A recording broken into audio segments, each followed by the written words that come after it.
This video topic how to save money habits then will be rich man. अक्सर कुछ लोगों के पास जब थोड़े पैसे आते हैं तो साइकिल खरीदने को सोचते हैं, थोड़ा और पैसा आता है तो बाइक खरीदने को सोचते हैं और खरीद लेते हैं। जब थोड़ा और पैसा आता है तो कार खरीदने को सोचते हैं और ऐसे ही सिलसिला चलते रहने से गरीब लोग कभी अमीर नहीं बनते, क्योंकि पैसे को भी संभालने के लिए जिगरा चाहिए जो हर किसी के पास नहीं होता। गरीब इंसान में तो यही कमी है कि थोड़े से पैसे क्या आ जाते हैं बेचैनी होने लगती है, क्या खरीदे, क्या ले, कहाँ जाएं। अरे भाई, जब तुम्हारे पास पैसे आते हैं तो ऐसी जगह पर इन्वेस्ट करो ना जहां से तुम्हें अच्छे रिटर्न्स मिल सके। अगर तुम्हें सफल और कामयाब होना है तो पैसे फालतू के कार्य में खर्च करना बंद करो। सभी के लिए यह स्पष्ट है कि धन बचाना सफलता के लिए अनिवार्य तथ्यों में से एक है। इस दुनिया के अधिकतर लोग बचत नहीं करते। अब प्रश्न यह उठता है कि मैं बचत कैसे कर सकता हूँ। बचत करना पूर्ण रूप से एक आदत का मामला है। यह बात बिल्कुल सही है कि व्यक्ति अपने आदतों के माध्यम से ही स्वयं अपने व्यक्तित्व का निर्माण करता है। किसी कार्य को कुछ समय के लिए बार बार करने से वह एक आदत बन जाता है। एक बार दिमाग में स्थिर होने के बाद एक आदत स्वयं ही किसी कार्य को करने के लिए प्रेरित करती है। मान लो तुम दाहिने हाथ से किसी काम को कर रहे हो, अब बीच में 1-2 दिन बाएं हाथ से करो। तुम देखोगे कि अचानक ही बाएं हाथ से काम करना छोड़ के फिर से वही पुराने ढंग यानी कि दाहिने हाथ से करने लगे हो। बहुत से लोग अपना जीवन गरीबी और अभाव में जीते हैं। इसका कारण यह है कि उन्होंने आदत के नियम को विनाश करके उपयोग किया है।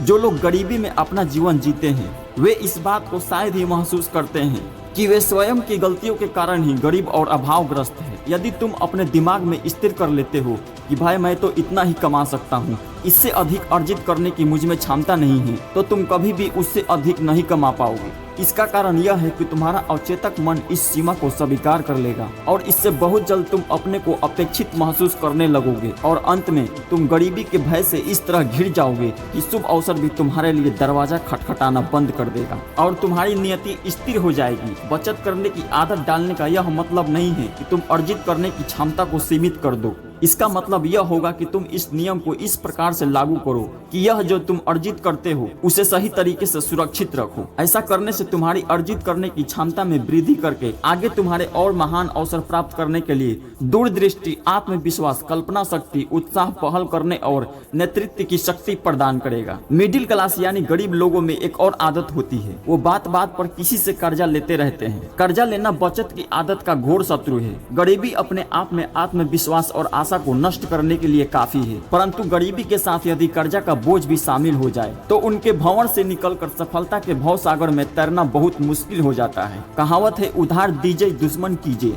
न तो कर्जा लो और न किसी को दो। कर्जा लेते ही तुलसी का यह युक्ति आप गया आदर गया, नैनन गया स्नेह चरितार्थ होती है। इसलिए लेन देन में सावधान रहो। शुक्राचार्य के अनुसार धन का देना मित्रता का कारण होता है, परंतु वापस लेना शत्रु का कारण बन जाता है। कर्जा के बोझ से दबा हुआ व्यक्ति न तो कोई कार्य ठीक तरह से कर सकता है, न ही समाज में कोई प्रतिष्ठा व इज्जत प्राप्त कर सकता है। जो व्यक्ति कर्जा की दास्ता में बंधा है वह उसी प्रकार असहाय है जैसे अज्ञान अथवा वास्तविक बेड़ियों में बंधा हुआ एक गुलाम है। एक कैदी की तरह जीवन जीने के विषय में सोचना भी भयानक है। ऐसा जीवन जो कर्जा के बेड़ियों में बंधा हो और कर्जा के कारण किसी दूसरे का गुलाम हो, ऐसा जीवन तो बिल्कुल व्यर्थ है। कर्जा लेना एक आदत है। यह एक बहुत छोटे रूप में आरंभ होती है और फिर धीरे धीरे विशाल रूप धारण करके व्यक्ति की आत्मा को वश में कर लेती है और कभी कभी तो इसके कारण हत्या, आत्महत्या जैसी परिणाम देखने को मिलते हैं। जो व्यक्ति असहाय रूप से कर्जा के इस दलदल में फंस जाता है उसे गरीबी का भय सताने लगता है। उसकी नियत और आत्मविश्वास लकवाग्रस्त हो जाते हैं और वह धीरे धीरे गुमनामी के अंधेरे में खो जाता है। इतना कुछ होने के बाद अब आपके दिमाग में यह प्रश्न उठता होगा कि गरीबी को अपने जीवन से दूर कैसे करें। सबसे पहले उधार पर सामान लेने की आदत को छोड़ो